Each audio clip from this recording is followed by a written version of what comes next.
Along with vibrato, string bending is the other thing that really gives guitar its vocal quality. And right now I want to show you a few things I'm going to talk about.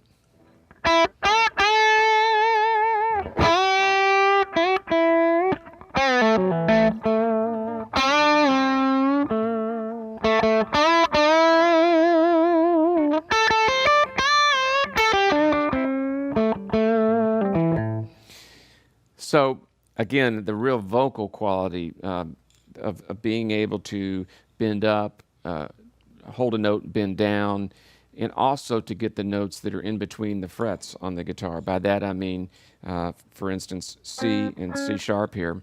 I can bend. It's just a little bit, not quite up to that C sharp.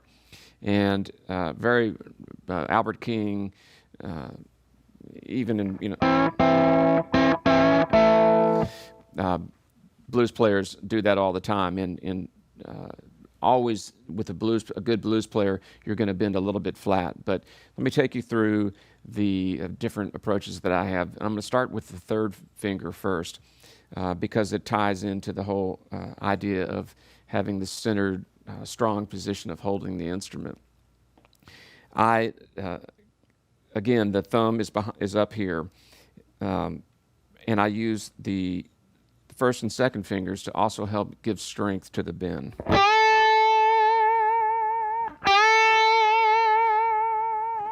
So after I've bent up, I'm adding in vibrato as well. If I didn't add vibrato, it would sound like this. It's much more interesting and soulful to add the vibrato, I think.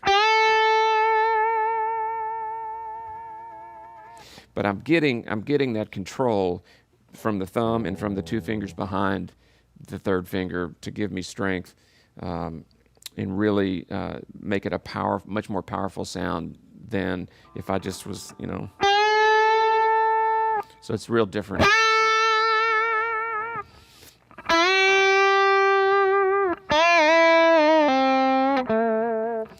So the third finger is probably the main finger I bend strings with. I'm going to go back to my first finger. A lot of people do not bend with their first finger, but for me it's really something I do quite often, and it takes a while to get the strength in that finger, especially to be able to do this. So don't be discouraged if at first you don't succeed. It will come. And I bend both up like this, and also I'm bending the pitch up, but I'm pulling down.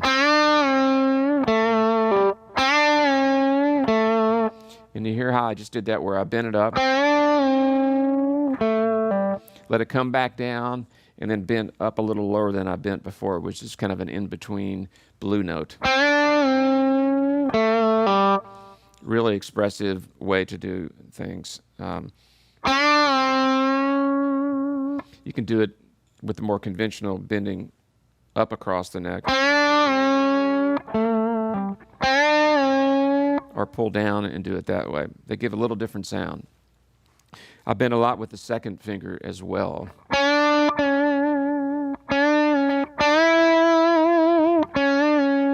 And a lot of times I'll use that second finger to bend within chords. I'll play like an A triad.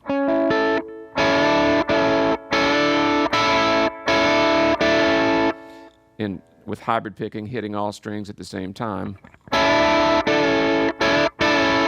Very pedal steelish kind of sound. Second finger again. It really depends a lot on where you want to. I don't think about it as much, but when I analyze it and look back, the choice of finger that I choose to bend with depends on, the lick that I played before and where do I want to go after. I might use my third finger to do, if I'm in the key of A. If I want to work my way back down, I might use the second finger if I want to work my way up the fingerboard. So it becomes a question after you get more comfortable on the fingerboard, and it becomes second nature which finger you want to use. So it really is advantageous to learn to bend with all your fingers. The fourth finger Again, I don't bend that much with my fourth finger, but if I'm going to, again, I'll use all three fingers behind it to help with strength.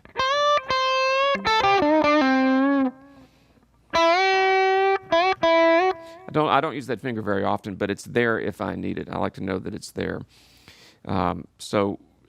Again, try to think out of the box. I notice most players do string bending with only their third finger. Not most players, but most beginning players. But being able to bend with your first and second finger is a really big part of what I do. So I'm just going to play a little bit for you over a groove in A and illustrate some different string bending ideas.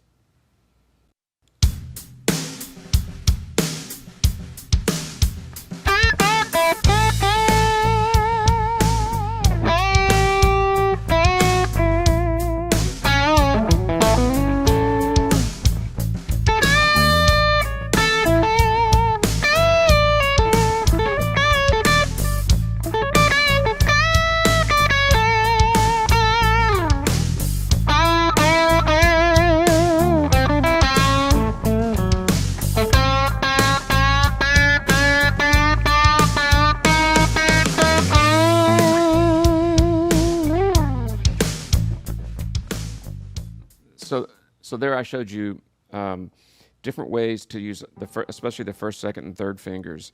The first finger really comes in handy on the first string. It's kind of and the second finger.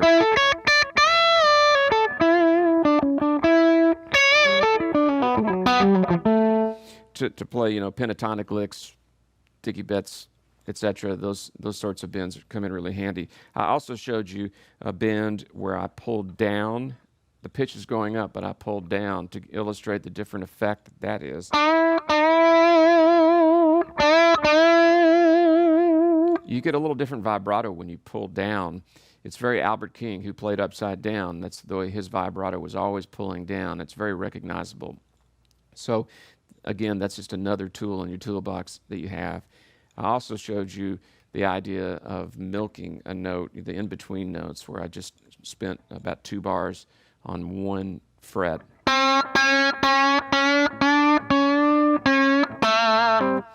Just ever so gradually bending up, but it's a really effective way to use kind of a tension and release approach to string bending.